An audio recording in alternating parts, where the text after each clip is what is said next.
Yo, what is going on, everybody? Good morning and happy Friday over here on the West Coast. I know some of you guys are over there on the East Coast, so good afternoon to everybody out there that's listening. Joining me today and helping to recap Thursday Night Football, talking about some of the slated games this weekend, as well as we're going to be setting lineups for y'all. Joining me today is going to be boss man himself, founder of Sportstopia HQ, Mr. Daryl. I got Cody Carpentier right along my side. And then last but certainly not least, Calvin Domingo, aka Steezy A Smith. How's everybody doing?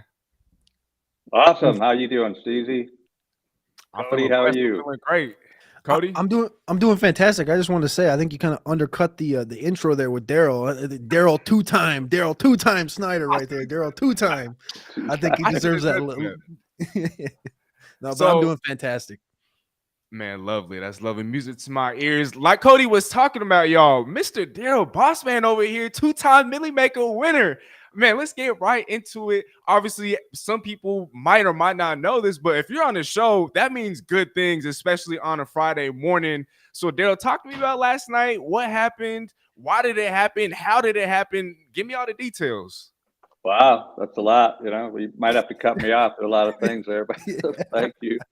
Yeah, I mean, when I had a vision of the optimizer at the beginning of last year, one of the things that I set as a goal was to become one of the top players in the world using it because I'm a firm believer if you're not a product of the product, then people are going to say, are you using it? How are you doing with it? And if you say, nah, they're going to kind of look at you. So I set a goal to win 2 Millie Makers in NFL, and we're one game into the fourth uh, game, I guess, right? First game into the fourth, and I have won two technically. I tied the first time with 134 people, sliced up at about a little less than 11,000. Then last night there were 74 of us, and nice, 18,800 something. So I'm going to raise my goal. I don't want to stop at two, but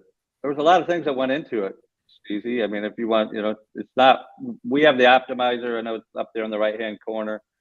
Mhm. 7 live player projection feeds, the top player projection feeds in the world. We simulate the outcome of a game up to 50,000 times. But a lot of people, they'll try the optimizer for $1 for 7 days and they'll just hit generate lineups, right? And then they'll see like our proprietary blend and they'll just like, wow, that's really cool. If you do that, fine, but you're not going to get different. And to win, All right. you got to make some stands and you have to get different. So I wrote an article yesterday. I gave it to Ed. I don't think it qualified to the quality of what you guys write, so it hasn't yet hit the Sportstopia site. But it was about, think about it. If you're going to prepare yourself for the possibilities of winning $1 million, right? How would you prepare? A lot of people play fantasy and it's just for fun. They want to follow Love if they're a Green Bay fan, or Dobbs or Detroit, they want to follow, right? So they just kind of jam in their players, right, and root for them. But the professionals, as I studied, I've been playing since the late '90s before the internet, and it's it's not a coincidence that most of the money is won by 3% of the people that are professionals. They take time. They look at game theory. Like yesterday, I listened to what you guys talk about. The Packers had some guys out on their line on the offense. They had a DB out. So you look at that, right? Jones was coming back from injury. Watson was going to be playing for the first time. In the showdown slate, it's captain, which gives you a 1.5, and then your flex players, and you have kickers to choose from and defense. And I made a stand. I wasn't going to let the kickers beat me, so I just said I eliminated kickers. I went into pro settings and said no kickers. I like Montgomery. A lot of people like Gibbs. I think Gibbs is going to be crazy good, but I think Montgomery's proven he's the man. He came out of Chicago. Detroit paid him some money. They got rid of Swift, right? Um, so I had him overweight in captain, which ended up being, he was only 9% owned in the captain. So I was 91% ahead of the field. I like Detroit's D. like both these, but I like Detroit's. I weighted them, and I mean, I took time. I take out like on Thursdays and Sundays and Mondays. I take time out and I prepare, right? And then when I go to the optimizer, I put my preparation in, and I'm a sponge for knowledge. Cody, you do a great job of putting together your top, different. And I use that going Sunday. I'll look at that and see. But I've trained my brain to, be contrarian. That's why the name. You got to get different, right? I mean, almost all the time I used to look. I'd never be near the top, and I go to the top and I look at somebody they played, and I'd be like, "What? Where did he come from?" Percent owned." and then I mean, Cody, right? It's like interject there. That's the that's the undercover guys, right? That's the guys that you really have to sit here and read through them and talk about them, find out the names of those guys, because a lot, like you said, it's the top percentage of players that take in most of the money in these competitions, and it's because they are digging day in and day out on the injury reports, on the snap counts, on the target shares, on the growing of opportunities, and that's like for me, and I don't play in as many as these as you do, but I play a little bit. And if I did devote all of my time towards that, that's where I think I would be good is finding those deep guys, because I enjoy, reading through the injury reports, reading through the target shares, the growth of opportunity and things like that. And I think that's where kind of like you mentioned it, and kind of like guys that we've talked about the last few weeks, whether it's the Jaden Reeds while he was coming up, or the Marvin Mimses, or Wan'Dale Robinson. We're going to talk about him today. Like guys like that, where you can just steadily see it growing, and the vast majority of the population do not even pay attention to those guys because they're so stuck on like, oh, I got to play AJ Brown. Oh, we got to play that stack with Patrick Mahomes. And it's like, they don't even think about the guys down here. So that's 100%. I think you hit the nail on the head as far as what it takes to kind of be up there. That's just a little part of it though. And Daryl, I mean, go ahead, Steezy. Yeah, interject. Yeah, something that you said earlier, it just really stuck with me because I'm a real big quote guy, and this might not be verbatim, but you said something along the lines of, if you had the opportunity to make $1 million, how would you prepare for it? And I just think that that's the perfect way to kind of, go about it. And especially with Cody, going back to what Cody was saying, if he was to devote more of his time to this, he'd probably be making him some real money himself too, or even more money than he already does. And so I just think that's definitely, something that a lot more people should keep in mind, because Daryl, like you said, some people, they look at the optimizer and they kind of just leave it at that. They're not putting any of their own thinking. They're not adding any extra time into, research and whatnot. And so, Daryl, I mean, this is the second time you've been on the show in the last, 3 weeks. And I have a feeling that's going to happen a lot more often than not, especially with the way that your success has been, kind of coming on. And so that's real dope to see. As you guys can see, it's at the top right-hand corner of the screen, but that QR code, man, make sure y'all scan that. And if you want to get contrarian with it, if you want to make $1 million, or at least have an opportunity to make $1 million like Daryl and the 170 plus people that he was tied with, be sure to scan that QR code. You get a 7-day test trial for just $1. Daryl, yeah, I want to add one thing before you bring Corey in, but yeah, I mean, the opportunities there. We have a disclaimer. I mean, I'm all about, we don't guarantee anything. We call it education, entertainment. Because I have won a couple times, that doesn't mean I'm going to win again. But I would like you to reserve a spot for me Monday on Monday's show. But Yeah. now that being said, Deal. It's really about watching the information. Cody and Steezy, I mean, if they go to the Sportstopia site, you're going to see, and I keep talking about Cody because I like to, you do it by position, right, Cody? And I made a mistake Monday, and I didn't have OZ in any of my lineups. It was that the second 2-game Monday night slate, right? Mm-hmm. And you had the Eagles in Tampa Bay, and I locked. There was no way Hurts and Brown were going to beat me. They were in everything that I had. But then you got Devontae Smith because Hurts is getting all the attention. And like the first or second play of the game, I saw OZ went over the middle and the ball just like went off his fingertips. And I go, right? I didn't play him, but then later in the game, he didn't get missed. Yeah. And so there was a guy, right? And that's what happened. The guys that sliced it up took a big piece because they were looking, as Cody said, it's hard for people to click on some of these players, right? I want Hurts. I want Devontae Smith. If I like Baker, I want Evans. I want Godwin, right? But all of a sudden, Palmer, and people. So that's what I'll leave with is, try to get different. Try to listen to the information, read the articles, see who's injured. That's the big thing, right? People, Chargers, you guys are probably going to cover this. Big Mike Williams is out, so Yeah. Keenan Allen probably going to be chalk. But go ahead, Cody. I just wanted to say before you departed, I wanted to say, like, part of the optimizer, one of the great utilities that you can do in it, and you've talked about it before the show and even to the start right now, but is the pro setting your pro options, which is being able to do exactly kind of what you're talking about in like fading, a defense or fading a kicker. You can put like that, you can say, well, I want 0% of this specific thing, or I want, 50% of this, 40% of this, et cetera, et cetera.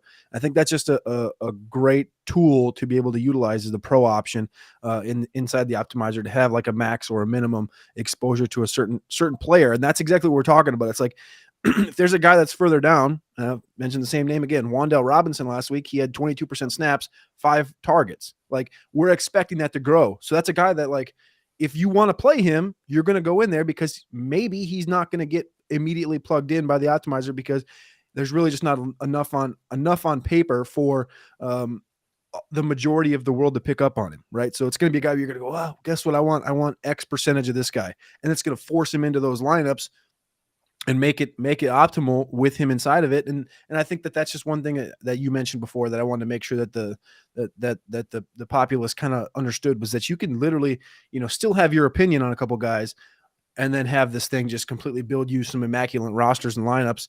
And that's how that's just part of it. But yeah. One more thing, and then I'll go. But the same mistake I made in what you said. I love Dallas's defense last Sunday. I'm like, Dallas, Arizona, I knew Diggs was out, but I thought they were going to rally around, and I locked Dallas, right? And then Buffalo against the Commanders. Buffalo had 33 defensive points. You weren't going to catch that. This weekend, no matter who I love on defense, I'm going to get diverse because I don't want to miss that next, right? So, again, I'm teaching myself, even if you get attached, try to have some diversity, try to get contrarian. So thank you guys. Steezy A, I appreciate it. Good to see you and Cody always. And Corey, I know you're coming out there from behind the curtain, but thanks, guys. I'm going to watch the rest of the show, and I appreciate you having me on. But appreciate you, Daryl. Thank you, Daryl. But real fast, before you go, though, can you just give me, if you have somebody at the top of your head, because I know some people are going to want to pick your brains here a little bit, but can you give me a sleeper at any position, regardless of position, regardless of salary, whatever it may be, but give me a sleeper, a deep sleeper, I guess, for this weekend. Just a name you want to throw out there that more people should be aware of. I'll be totally honest. I focus on one slate at a time, and I like college football. We don't have college football. We will have it. I'm looking at Notre Dame rebounding against Duke. So, Wan'Dale Robinson, obviously Cody's thrown that name out. If everybody hears it, I don't have enough. I know there's an early showdown with Atlanta and Jacksonville. I think Jacksonville got their, Houston did it to them again. If I had to pick somebody out, I'm not sure if Zay Jones is playing or not. I know he's been questionable. He's out again. Yeah. I don't know how different it would be, but I kind of like maybe Christian Kirk in that game if he's not going to be. I go to the optimizer, and again, I've trained my brain. We have our own proprietary player projections, and I want to see where everybody's going. And unless it's just like, when you have a main slate, you want to be. So I'll look at the low ownership. But Stevie, I wish I could throw somebody. I'll throw Kirk out there. He's not. I think Lawrence is going to throw, but he's probably not. I'll give you guys a pick. Maybe during the show, I'll text you or whatever, and you can see, or you can save it for an article or something. But I appreciate it. I don't want to just make a guy up. No, you're good. I appreciate you being honest. I got a sleeper for you. His name's Daryl Snyder, and he's going to be back in the Millie Maker this weekend. I'll give you that one right there. There's your sleeper. Yeah, I like that. I'm for that. Thank you, guys. Daryl, thank you. Have a great day. You too. Thank you. Appreciate that. And then Cody, while we're waiting for Corey here, man, let's I guess finish up with Thursday night football. Do you have any big takeaways from either side, from any team, either team? So going in, if you follow me on Twitter, I was big on Luke Musgrave breaking out yesterday. He ended up with 1 target, 1 reception, and a yard, ended up with a concussion in the second quarter. And then he ended up departing that game, not coming back. I think one of the bigger takeaways was they just need to keep getting the ball to Jaden Reed.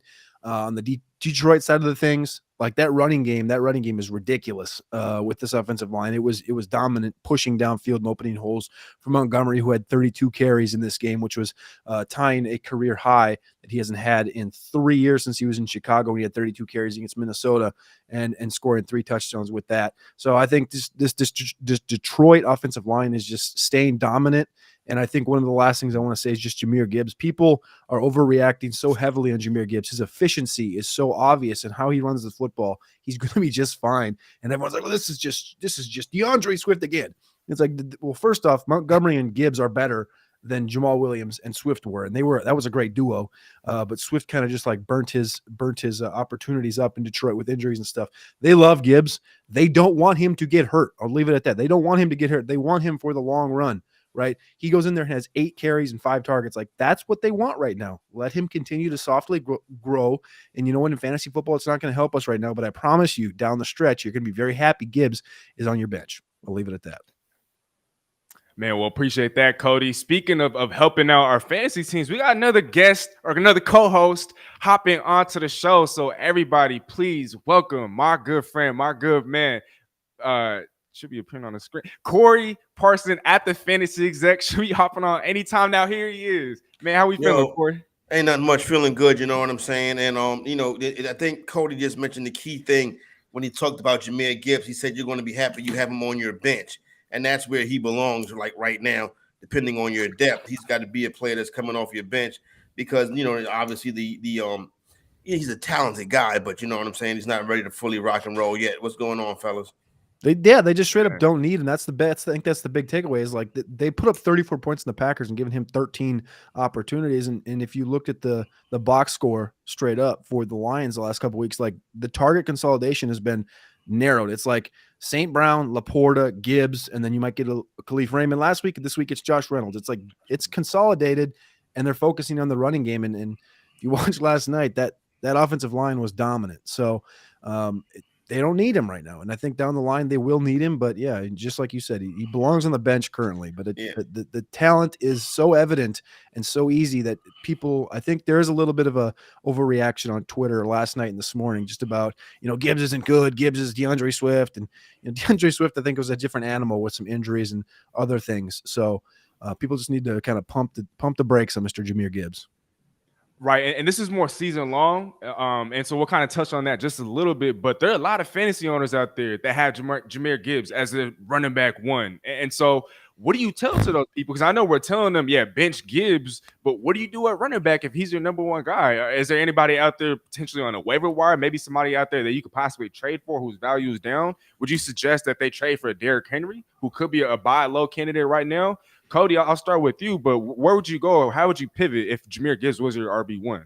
I guess my first thing would be if Jahmyr Gibbs is your running back 1, you probably didn't have a great draft just because of kind of where he was going off and how you missed the chance to pivot on how you attack the draft this year was kind of on your own, knowing a rookie like this.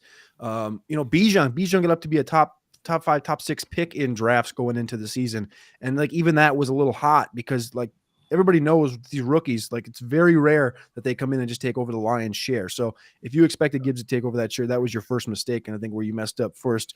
If you talk about guys you want to kind of go after and get, Derrick Henry, of course, everybody knows he starts slow, but also coupled with his 2023 season is this offensive line is going to struggle throughout the entire season. So generally everyone's like, well, Derrick Henry starts slow. He's going to come on. He's going to be averaging 5.5 yards per carry come December. Yeah, but what about if this team is, DeAndre Hopkins does not look good right now. Treylon Burks does not look good right now.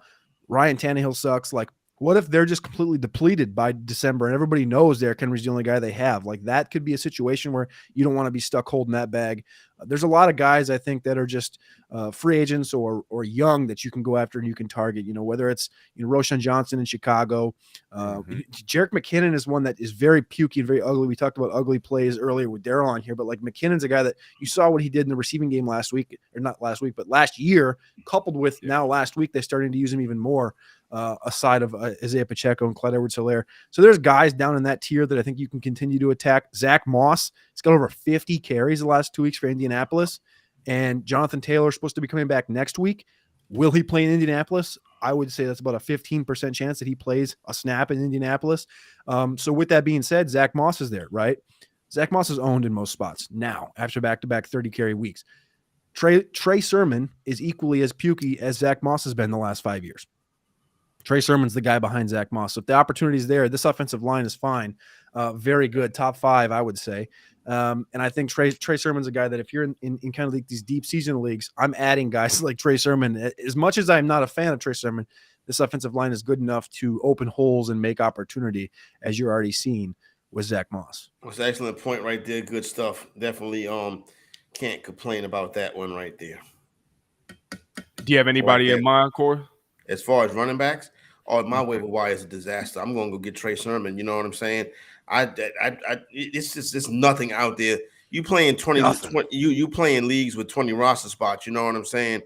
And you put a couple stakes behind it. You almost can forget about finding anything on those leagues. Everybody's really on top of stuff and things like that. It's just one of those things. My man John Hanson would always say, when you get caught in a situation like this, you just got to deal with it.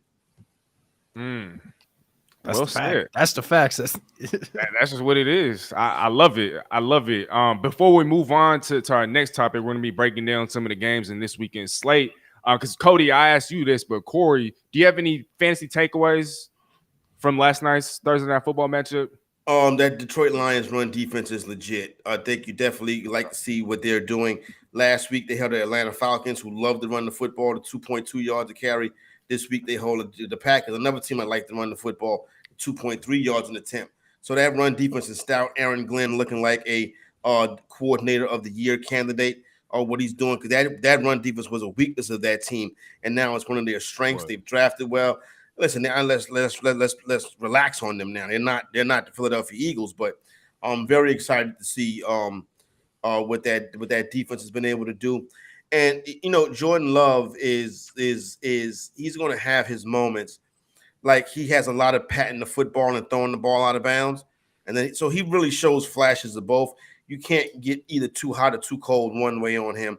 He's still learning and developing, but you see, at some time he flashes brilliance, and at some time he's Dak Prescott. Yeah, 2 picks and a fumble. Didn't lose it, but he's starting to turn the ball over. That's 4 picks now in his last 2 games. We'll see what happens moving forward, but I think the shine, it's starting to lose a little bit. He's still putting up fantasy numbers. He is. Yeah, I think he had 19 yesterday, despite the turnovers, and so he's still putting up fantasy numbers. But if you're a Packer fan, it's let's not start the fit. Let's not get him fitted for the gold jacket yet. Nah, that was always premature. They was ready for it though. Of course, I get it. It's understandable. But now that we've, I guess, finished up with Thursday Night Football, we'll move on to the next topic, and I want to break down some of these games on the slate. And I want to start off with the highest total of the entire slate. You got the Buffalo Bills at home in a divisional matchup against the surging hot Miami Dolphins. Buffalo is currently 2.5-point favorites. I don't know if that line has since shifted since the last time I checked. Over under, I think 52.5 or 53.5. Corey, I'm going to hand you the baton first. Man, like I said, highest scoring output of the slate. A lot of guys that are fantasy worthy, but talk to me about this matchup. So let's get into the game theory that Daryl was talking about earlier, and how do you expect this game to go? Bills a 2.5-point favorite at home. Historically, the Buffalo Bills have been much better than the Miami Dolphins, particularly in their building. But obviously right now, Miami's coming in here on a heater, the quarterback playing well. So really, when you look at it and break it down, okay, what is this game? This game is Buffalo's defense versus Miami's offense. So if Buffalo is going to have the favorite, Buffalo is the favorite, they're going to have to be a little bit more stout on defense. I don't think you're going to see all that running the football. So this is going to be a heavy spot for Tyreek Hill, a heavy spot for Jalen Waddle. But you're coming back with Buffalo's playmakers as well, James Cook and Diggs and those guys. So a lot of fantasy options. I think you fire up everybody. You know what I'm saying? And the difference maker could be a guy like a Gabe Davis or a whatever that Craig Kraft or whatever, something like that is. But you're definitely going to see a lot of points. I think you see a good back and forth between these two teams because I don't think that Buffalo is shutting Miami's Dolphin offense down. I would agree on the same thing. When you look back to last year in a couple of these games that they played, it was 34-31 in the playoffs last year, 32-29. Both of those games were in Buffalo in December and January. And I think that what we're seeing from the Miami Dolphins right now is completely clicking. I think they're going to be able to run the ball to a certain extent, not like last week, of course. Denver couldn't tackle a damn person. Christopher Brooks was a guy that came in late, had 9 carries and broke 5 tackles. That's not going to happen this week for all these guys again.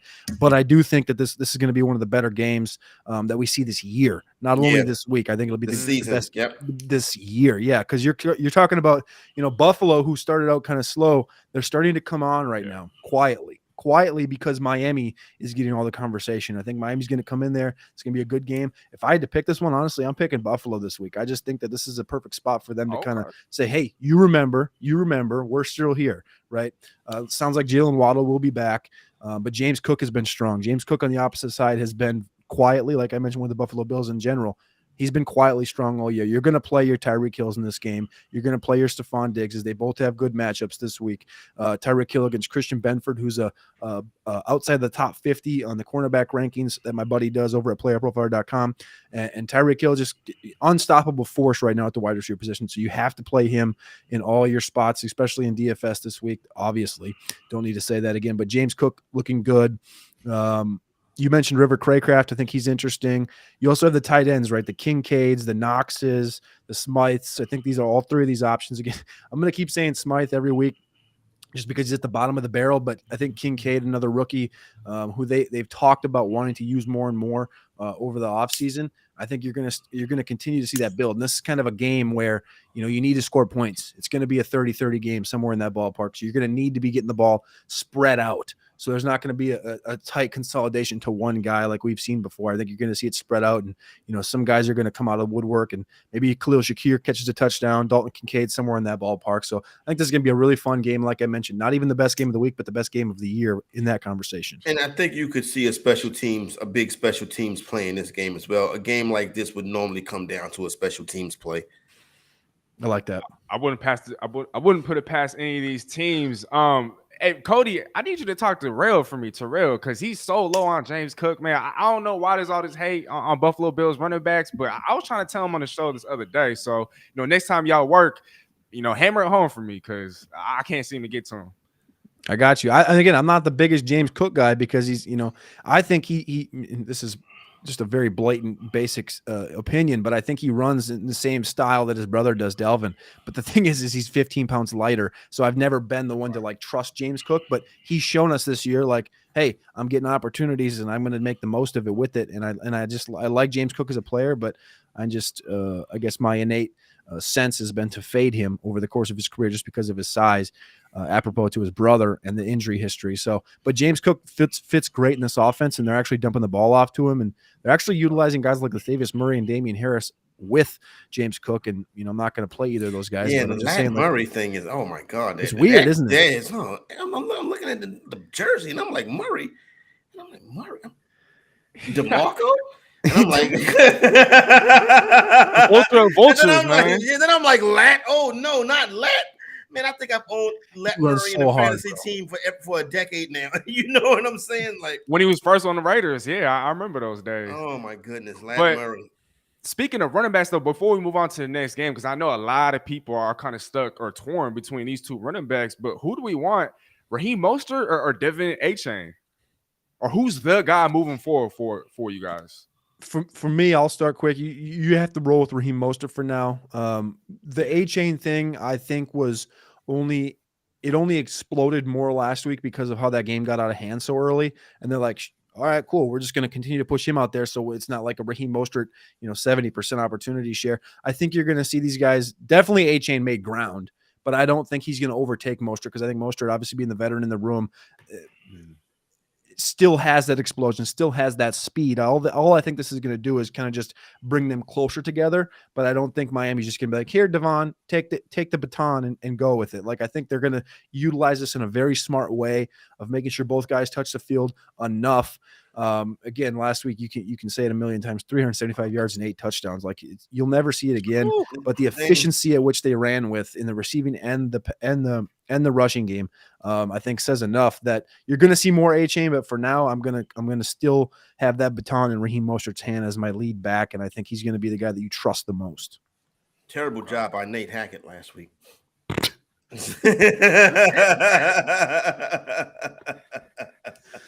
Oh my Corey, Lord. are you leaning one way or another, or are you kind of you find Buffalo yourself Bills. in the same I boat? keep go with the Buffalo Bills. The Buffalo Bills in this spot until somebody shows me different. And listen, I've been burnt betting against the Dolphins so far this year, and I don't want to continue to do that. But in this spot right here is the Buffalo Bills. Okay, well, that between the two running backs, Raheem Mostert. Oh, you mean the two running backs? Raheem Mostert, yeah. Raheem moving forward? Yeah. Okay.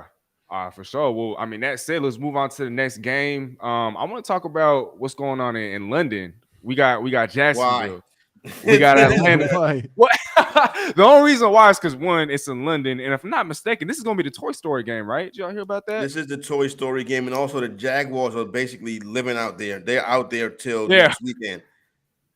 Okay, yeah, because they play what back to back weeks? They play their next weekend too. So I know people with the Jacksonville Jaguar contingent that's like, okay, we're locked in for 11 days. Wow, that's dope, man. Imagine man, that's not dope. Can you imagine? That sounds terrible. Yes, imagine you covered the Jacksonville Jaguars, and you in the middle of the year you got to go to London for 11 days. That's wild. Your clock is all off. You still got to do your weekly work on the same time frame. Yeah, exactly. Your boss is still like, get this thing in by 9 a.m. And you're like, dog, no. Look at the time difference. Look at the time difference. Man, I feel what you guys are saying, but man, I've never been there, so maybe my mind changes. But right now we got the Jacksonville after Sunday. As a Monday fan, morning, I'm gonna be like, what's up? Like, as a fan for sure. But no doubt. I guess maybe I'm speaking from the wrong perspective. But the Jacksonville Jaguars, though, they came into the season. They were supposed to be Super Bowl contenders. I know they're off to a slow start. Are you guys hopping off that bandwagon? Is this a get-right type of game? I never looked at them as a Super Bowl contender. They're not an elite AFC team. They're a wild card team. They make it to the division round. That's a good year for them. They won't be nowhere near the AFC Championship game. One of the more sillier bets coming into this year, the Jacksonville Jaguars to win that division with -150. And I was like, who are they fooling? And I'm sure some people bought into it. It's because some people had to bet into it because that number stayed there around. They were the same to win that division that Kansas City was to win their division. So that's a bet that you don't make right there. But they're not a championship team, but they should be able to bounce back this week. Go ahead. Against the Falcons. Okay. Yeah. I agree with everything Corey said. Like this Jaguars team, you asked the question, are you on the bandwagon or are you jumping off? I followed the line because it was the best quarterback in the division, and you're dealing with the rookie quarterbacks and CJ Stroud. You're dealing with Anthony Richardson in Indianapolis and that offensive line that was depleted. No Jonathan Taylor. What are they going to do? What's this offense going to look like? And then you had Tennessee, who obviously we have always seen look good on the surface, but the offensive line, they didn't really address it outside of Skoronski in that draft. Ryan Tannehill, we didn't expect to take a big leap or anything like this and stay below mediocre like he did. So it was like, well, Jaguars should hypothetically walk with this division. And then week 1 came around and they should have lost that game to Indianapolis. And at which point I watched that football game, I was like, nope, I'm done. Not even like I was never really there. I was just more of like, yeah, they should walk with it because they get the best quarterback, the most talent across the board. I'm not not in line with the Jaguars really winning this division or being any type of a pressure on anybody in the AFC, especially. I think Trevor Lawrence still has a ways to go as far as his progression in the NFL. The talent is obviously apparent, but I mean the talent that's around him and his lack there of being able to really dominate games with that talent around him has kind of been evident. And then the defensive side of the ball, they have no pass rush. They have a bunch of these dudes that are supposed to be pass rush specialists and be able to be, Trayvon Walker, Josh Allen, Caleb Von Chase, and you name it, they're there. They can't do anything. And that's one of the big things that's on the defensive side of the ball that's really holding Jacksonville back. Now you talk about Atlanta. Atlanta is a football team that has the talent as well, but their quarterback can't hit the broadside of a barn when he's targeting those studs, right? I think the one guy, and I think I may be jumping ahead of a question here, but the one guy and the one thought I have when you bring up this game is just Calvin Ridley revenge. And that's what I'm hoping to see. Oh, my. I didn't even think about that. Man, this game should have been in Jacksonville, or this game should have been in Atlanta. Atlanta. Crazy. Atlanta. He would have. He's putting up 200. He's putting up 200. I tell you what, somebody would have put $100 on an adjusted yardage share for Calvin Ridley over 300 yards, and that $100 might have came from Calvin Ridley. Man. Well, so I think reports earlier today were that Zay Jones is going to be out, and so with Zay Jones now being out, I know Christian Kirk has been reintegrated back into the offense, but is this a bounce back week for Calvin Ridley? I mean, because he's had less than 50 yards in the last 2 weeks after a monster week 1. I gotta see it. I'm not the way that offense looks right now is not all that impressive to me. And a lot of people are Doug Peterson stands, and he should be able to get it together and turn this thing around. But it looks like he's not trusting what he's seeing right now. I'm talking about the quarterback with Trevor Lawrence. I know he's a better player than that. You're talking about that offensive line. He's patting the football. I've never seen Trevor Lawrence do that. So something is not clicking there, in my opinion. Agree. Like, I don't know. I think it should be, again, on paper, it should be a Calvin Ridley bounce back game. But week 1, you talked about he had 7 first half receptions. Jaguars were up 14-7. They got behind in that game against Indianapolis. He only had 1 single reception in the second half. They ended up winning 31-21, not because of any of the offensive side of the ball, but more of special teams. Week 2, he had 5 targets in the first half. Kansas City was up 7-3. Over the next 25 minutes, he had 1 target, and then the final 5 minutes, he had 2 targets in that game. So it's very weird to see how they're dispersing their output to Calvin Ridley. And then, of course, in week 3, I think he had finished with 7 targets, but he was injured a quarter of the way or halfway through that football game, and he still ended up with 7 targets, 3 receptions for 40, including a drop on a back shoulder fade going into the end zone that he should have had for potentially 6. So I was one that was pro Calvin Ridley coming into the season because it was very apparent he was going to be the alpha in this offense. And the opportunity really hasn't been there consistently throughout the entire game. Like, he's a first half alpha right now. Like, they're giving him the ball in the first half as that dude. And then as the game wanes, they're like, yeah, well, how about Evan Ingram and Christian Kirk? And it's like the talent is just not on par with those two guys, apropos to a Calvin Ridley in an elite situation. So Evan Ingram actually is a guy in this offense that continually over the last 3 weeks has been a top 10 fantasy finisher at the tight end position. And I know that's not a hard thing to do, but in this offense, he looks like he's kind of the key cog or the glue to this offense is Evan Ingram. So that's kind of one guy I kind of trust and believe in. And then last week as well, if you listen to the TV cast of this game, they talked about asking Doug Peterson about Travis Etienne, and he's like, yeah, we want to get Etienne the ball between 19 and 25 times this game. He ended up with 19 carries exactly and 5 targets. So, like, they made a point to push the ball to Etienne. Now, last week in that game, they focused on that in the first half, and they were down 17 rip at the half, and then they continued to try to do it in the second half. So I think they're focusing on the wrong details. They need to be able to utilize, I don't know, to me, if you trusted Trevor Lawrence as your guy, you would put 3 and 4 wide with Ridley, with Ingram, with Kirk, and you utilize Etienne out of the backfield and get your speed in there with a couple guys and like utilize this entire offense, not be like, yeah, we got to get the running back, 19 carries. And it's like, he was one of the most prolific pass catchers in football, right? In college. Yeah. So I just think they're focusing on the wrong details right now as far as his offense goes. And I think they got a little bit of ways to go before they start clicking. So as far as picking the game, it's a toss-up for me right now. Yeah, it's London, so I would go with Jacksonville, but it's nothing that's interesting that I'll be entertaining this weekend. Yeah. No doubt about that. Well, man, speaking of entertaining, I want to talk about Monday Night Football. Before we move on to, our lineups, Seattle Seahawks at the New York Giants. Seattle's favorite right now by 1. It's essentially a pick 'em. We don't know if Saquon Barkley is going to play. Seattle, top 5 in the league in scoring. He scored 30 plus in every game with the exception of week 1. And then the New York Giants, meanwhile, on the other side of the football on defense, have allowed 30 plus, if I'm not mistaken, in every game. And so how do we see this game playing out? Who are some guys on each side that we want to play in fantasy? Corey, I'll start with you. This is going to be an interesting one right here. This is a very big spot for the New York Giants. You know what I'm saying? I don't want to say that this is like a season on the line spot right here, but I think it's time for the New York sports fan to be very realistic. And this is going to blow the New York sports fans' mind. The best team in that city right now is the New York Knicks. How crazy is that? Because obviously you see what's up with the Jets. They're not getting it done. This is October, and the Bronx, the team in the baseball team in the Bronx is home. Now, when you look at the football team, a lot of expectations for Big Blue coming into the season, right? But once again, just like Jacksonville, they're not up there with Dallas and Philadelphia. They're more closer to the Falcons, Commanders, and teams like that.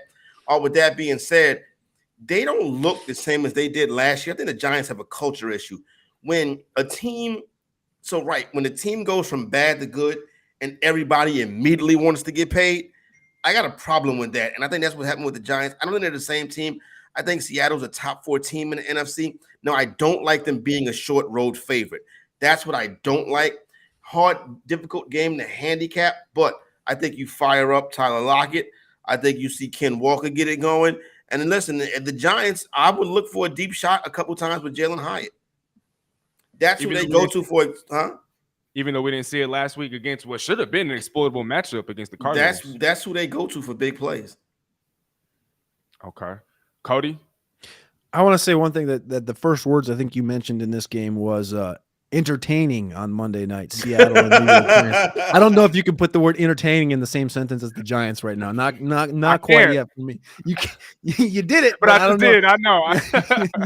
You just did. But I will say one big thing is a guy that we haven't seen in a little while. He played one game last year and been banged up before that. Is Jamal Adams is making his debut this week in New York, where he used to play in the same stadium, right, for the Jets. So he'll be back in this one. Tariq Woolen, the second-year speedster out of UTSA, will be back in this one for the Seattle defense. I love Seattle in this one. Like I said, I have not been impressed with the Giants so far this year, and I think Seattle, just like Corey said, I think they're a top 4, top 5 team in the NFC right now, and that, the NFC is not strong, but I think that does Seattle scoring 37 back-to-back weeks. This rush game is up there with some of the best in the league with Ken Walker as a focal point. He's kind of in his element right now, and he's been very efficient in the passing game as well. 8 for 8 in the receiving game, a 19% target share when he runs a route is Ken Walker.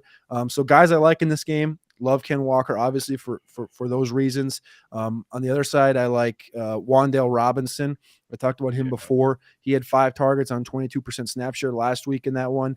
And then I think Jackson Smith and Jigba is a very interesting one because I think this game could get up to a point where, you talk about Lockett, you talk about DK Metcalf. Metcalf is banged up right now. I do think at the wide receiver position, you're going to continually see a rise on Jackson Smith and Jigba. Yes. I don't think anybody's going to touch him because he had 3 targets this week, 1 for 10. And people forget Smith and Jigba is a stud. And kind of Monday night is kind of where I always think of rookies getting their opportunities, rookies making a name for themselves and finally getting the camera put on them in prime time. And I think Jackson Smith and Jigba's got the talent and the opportunity potentially at hand. Of course, we don't know. I'm assuming Metcalf's going to play, but he did not participate in practice yesterday. So I like Jackson Smith and Jigba. I like Wan'Dale Robinson. I love Ken Walker in this one, and I love Seattle. Screw it. I love Seattle to score 37 again for the 3rd straight week in this one against the Giants and walk the dog. If that happens, you know what's going to happen at the Meadowlands, at MetLife Stadium? Brian Daboll's seat is going to be lit with a torch. Yep, and it's going to be some booing. They will boo that team off the field if they get up, if they go out there this week and have a bad performance on Monday night. It's coming because they thought there was optimism, and now it's no Yankees to fall back on. The Jets terrible. Oh man, Jesus! Oh, I feel bad. Oh my gosh! And Brian Daboll is really like that as a coach, and so I hate. He win assistant of the year. He was assistant of the year last year, right? Coach of the year. Also, just coming out right now, Andrew Thomas is not practicing today. Not a good sign for Monday night. And Andrew Thomas has been kind of like the strong point of that offensive line. On the opposite side, Evan Neal has struggled this year with Glowinski. So Andrew Thomas now not practicing today with a hamstring, not good for the old Giants offensive line. So before we move on to the next topic, I know defenses aren't really, talked about when it comes to fantasy talk, but are you guys high on the Seahawks defense this week as a potential play against that Giants offense? I mean, I don't think Daniel Jones is turning the ball over again. He's been doing that. He stopped doing that last year. He's doing that again this year. I don't have no issue. I don't have no issue with that. And then you got Jamal coming back, Reek coming back. So reinforcements are coming. Real fast though, Cody. Are you overrated though? We can say that for another day, but Cody, do you are you high on the Seahawks at their defense at least as a play in fantasy this week? Yeah, I'm fine with them. I mean, they're in that Monday slate, so I think you'll see them in a couple of lineups in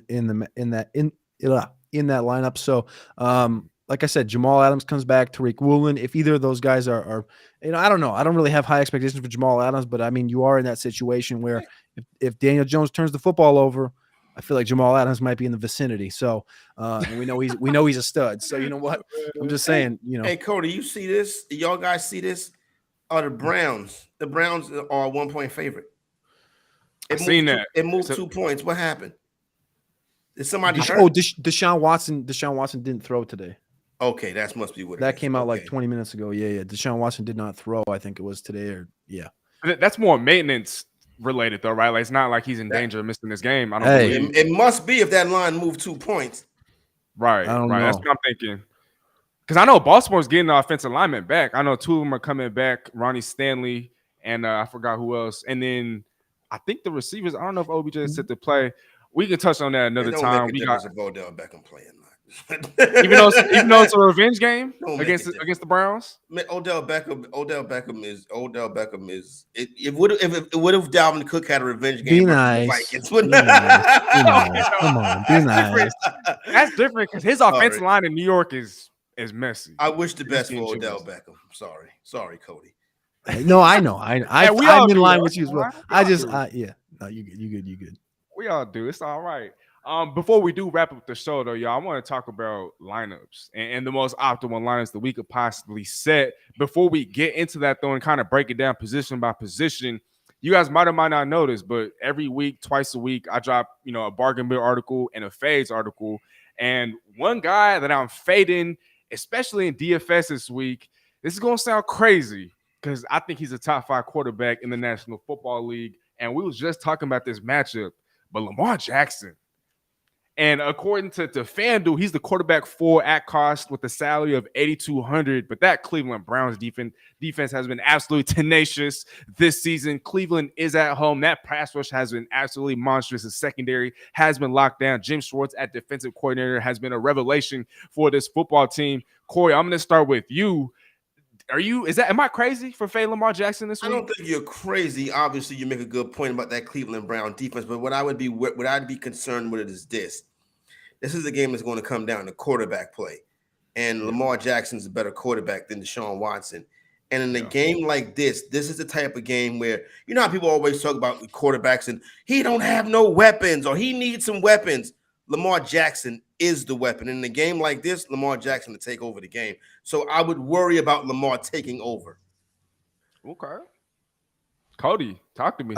I like that, and I kind of have the same thoughts as Corey as far as Lamar being that piece. I also have seen the Cleveland Browns defensive line get after the quarterback a ton so far this year, and I think one of the utilizations that they've had with Myles Garrett, and I'll be interested to see if they use it again Sunday, is if they have Myles Garrett coming up from the middle over the top of the center, because if they do, you know exactly what that's going to do. That's going to push Lamar out the pocket, and I don't know if they really want that. I'd want to keep him obviously in the pocket for apparent reasons.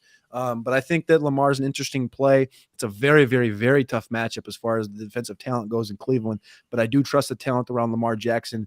And what I do trust and why I'm not completely fading him. I'm fading him to the point where I have him lower in my ranks than I expected, but I'm not completely fading him is because of the talent that Lamar Jackson brings to the table and his innate ability to be that dude, that one singular dude that, if everything around him blows up, guess who can make the tackle or miss? You see, he can do it by himself. That's why fading him is so risky, even though it's against that great defense, is that Lamar he is the player that I think is more likely that can take over a game by himself. The wrecker. Yep. Hey, I don't disagree. So if it's not going to be Lamar Jackson, because it seems like you guys aren't nearly as, high on that stance as I am, is there a quarterback in fantasy this week that you guys are just completely out on, that you're just willing to completely fade? Like, no matter what happens, he's a fade for me? Joe Burrow against Tennessee. I got as quarterback 21 in my rankings. You can find those at sportstopia.io as well. Quarterback 21, Joe Burrow. We just haven't seen it yet, and he's also got a tough defensive line to go up against in Tennessee. Everyone's like, well, if he's not going to do it against Tennessee, who's he going to do it against? But they forget the front end that the Tennessee defensive line brings to the table. And Burrow, if he's not 100%, I'm just not ready yet to kind of commit to having him as a consistent piece in my lineups. That would be my one at quarterback. Dak Prescott. Yep. Well, we fading Dak Prescott against the Patriots defense. I like that call. That Patriots defense has been tough on everybody, including the Philadelphia Eagles. If Dallas, the way Dallas plays is they want to get ahead of you, and when they get ahead of you, they unleash your pass rush on you, and then you start turning the ball over, and you give them short fields, and they can run the football and then get stalled in the red zone. But if you can get ahead of them and make them play, you can run on them, and then what happens is that when the game gets tight, Prescott gets tight. So I fully expect that to happen. I think Dallas wins the game, but I think Dak Prescott does everything to help them lose it. Okay, so for our quarterback phase this week, we got one from each person. We got Lamar Jackson, we got Dak Prescott, and we got Joe Burrow. Now I want to talk about some running backs. And Cody, I'll start with you. Are there any running backs that you're fading this week that you're not in love with this week? Off the top, Derrick Henry, again, running back 21. It's just that's kind of like a baseline one. Him and Najee Harris, 21, 24. Those would be the two guys that, we continually want to see them do something, but the opportunities have just not been at hand as far as the efficiency goes, as far as what their lines are giving them, and as far as how they currently look. So Derrick Henry and Najee Harris, I have below guys like, Jerome Ford. I have below guys like Miles Sanders or Ramondre Stevenson, guys that I generally wouldn't love to play ahead of these other guys, but you kind of have to in the current state of the situations with both guys. And Corey, before we move on to you, Cody, I saw in your running back rankings, you put Alexander Mattison in your top 10 at number 10. Are you not worried? I know the matchup is juicy against Carolina, and game flow is obviously going to be in their favor, but are you not worried about Cam Akers kind of eating into that workload a little bit this weekend? I'm not worried about Cam Akers working into that workload at all. Like I like Cam Akers as a prospect, but until we see anything that points towards him actually being relevant, I'm not gonna worry about that at all. And especially being, he's been in the building for like 8 days now, technically since he was traded last Thursday. I don't think it's going to be a guy that's going to come in and all of a sudden get 9 carries. I just don't see that happening with Alexander Mattison. Against Alexander Mattison, and Mattison last week kind of bounced back in an opportunity. The offensive line still sucks in Minnesota. They did get Dalton Reisner. We'll see if he's ever put into the lineup. I'd like to see that. But Mattison I have at running back 10 just because of kind of I talked about the guys below him. I like the matchup against Carolina. I think the Vikings are going to want to run the ball, and they have this innate ability to get into the 5-yard line and not score. And I think utilizing a guy like Mattison out of the backfield more like they did Dalvin is a role that I can see Mattison partake in this week. And he finished at running back 10 last week, running back 16 in week 1. But I got him at running back 10 this week. I think it's a probably a bit ahead of consensus, but I'm okay with it. I'm okay with it too. Corey, any running backs in mind, fade or shoot, play? It don't matter what. When I say fade, this may come back to bite me, right? But I would fade DeAndre Swift. I understand he's looked like Jim Brown. I understand he's looked like Jim Brown recently. but the Commanders, the best part of their Commanders is their front, and the Commanders played Philadelphia well, and they play at Philadelphia well. So I'm just saying that. He run for another 200 yards this week, I'm done. You know what I'm saying? Yeah, I've been hearing a whole lot of DeAndre Swift. Like everyone's behind him, and so for you to kind of be on the opposite end of that, I'd be real curious to see what happens this weekend. There are a couple wide receivers I want to touch on though real quick. And Cody, in your wide receiver rankings, you actually put this guy in your top 20, inside your top 20 at number 16 in a Tank Dell. I also included him in my bargain bin article. For the rest of the season, and Cody, I'll start with you since you put him inside your top 20. For the rest of the season, can you see him, or is it feasible to see him crack in the top 10, or is he going to stay in that 10 to 20 range? No, he ain't gonna crack. The top 10 is just way too loaded. Like you see Puka Nacua, I got him at 10 this week, but like even look at the guys behind him. It's Metcalf, Ridley, Olave, Debo, Evans. Like those are some studly pieces. And the only reason Puka is up there is because of the target share that you can expect on a weekly basis. Tank, you're not going to be able to expect that target share on a weekly basis because Nico Collins, in realistic situations and not blowouts like they did against Jacksonville last week, you're going to see Nico Collins be the guy that's targeted more often, I think, in this offense. Tank, you're playing upside. Tank, he can skate past everybody. And I think he's going to be a dynamic piece consistently in this offense. But there's more I lost the word. Volatility with there's more volatility with Tank Dell on a weekly basis than there is with like a guy like Nico. So if there was no Nico existing, I think I would have much more trust in Tank getting more targets. But I just think Nico's going to be too much of a pain to allow Tank to put himself into that top, even 14 range. Like 16's really as high as I really trust putting him ever. Right, and that is pretty high. But I've been high on Tank Dell, so I wanted to ask you about that. Yep. Corey, any receivers that we should be on the lookout for? Anybody you're fading in particular? Nah, not really. No big fades this week in the receiver position with the way these teams are throwing the football all over the yard. I would say that these Washington receivers haven't done anything this season. You know what I'm saying? So, and that'll probably continue to be the case this week as well. Okay, well, there's one guy I want to talk about before we do wrap up the show. I know I'm kind of going backwards as far as positions, but Alvin Kamara, first game back for the New Orleans Saints. Obviously, as we know, Jamal Williams is on IR. Kendre Miller didn't show too much last week. How do you guys feel about Alvin Kamara this weekend and moving forward? Cody, I'll start with you. I like Kamara. I think it's fine. Reason being, I think it's fine. I have him at running back 9 this week because we've seen what he can do consistently, scoring 20 fantasy points in games on a career basis. Alvin Kamara is a stud, and I think he's in shape. I think he wants to play, and they're going to need him in this week. It doesn't look like Derek Carr is going to play, obviously. So Jameis Winston at quarterback. They do got Olave. Thomas has been a little underwhelming despite being a consistent target guy. But Alvin Kamara, they need this juice. They need this piece after that letdown against Green Bay last week. They're playing against Tampa. And I think that Kamara, as far as expectation goes, I think he's going to be able to jump himself back into the top 5 conversation, but I have him at 9 this week because I think I don't know if I'm expecting an 80% opportunity share from Kamara this week, but no Tony Jones, no Jamal Williams, and Kendre Miller, who is also coming off injury. I don't know. I just feel like the situation is going to be bundled up and given to Alvin Kamara this week. I'm with him. I bet that. Well, that just about wraps up the show, everybody.